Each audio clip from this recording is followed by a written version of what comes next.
કમલેશભાઈ, તમને અહીંયા આવ્યા તો એની પહેલાં કેવું હતું અને હવે તમને કેવું લાગે છે અને તમારો એક્સપિરિયન્સ કેવો છે એ અમને શેર કરશો પ્લીઝ.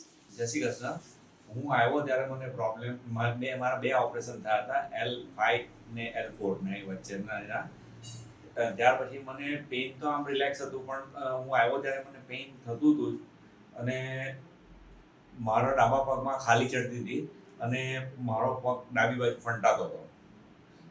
મને આવ્યા પછી મને મેડમે મને કીધું કે પાંચ વીક તમે અહીંયા અમારી પાસે રહો, હું તમને તમારો કોન્ફિડન્સ આપ્યો કે થઈ જશે.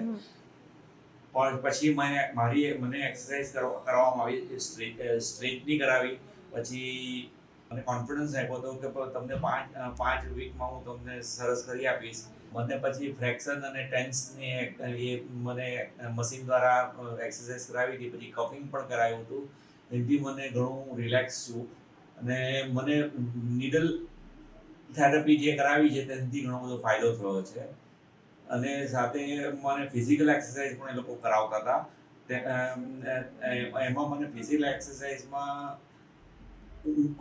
એનાથી ઘણો ફાયદો થયો છે અને ડૉક્ટર સાહેબ અને એમના બે ફિઝિયોથેરાપી સ્ટાફનો ઘણો સપોર્ટ રહ્યો છે. એ લોકો હું જ્યારે ખોટું કરતો હતો તો મને ઓન ધ સ્પોટ ટોકતા હતા, એનાથી મેં મારી ભૂલો સુધારી ને એનો ફાયદો થયો છે. ઓકે, થેન્ક યુ કમલેશભાઈ. આગળ તમને કંઈ અમને કહેવું છે? આગળ એવું એ જ કહેવું છે કે એક્સરસાઇઝનો ઘણો બધો ફાયદો છે મને, ને હું 3 વીકની જગ્યાએ 5 વીક કર્યો હોત તો હું એકદમ ક્યોર થઈને નીકળ્યો હોત બહાર. પણ હું પાછો આવીશ. Thank you. હવે બોલો. તમને અત્યારના સેન્ટરને 1 વર્ષ થયું છે, હમણાં જ થયું છે. તેના માટે હું wish you all the best, તમને અને તમારા સ્ટાફને. Thank you.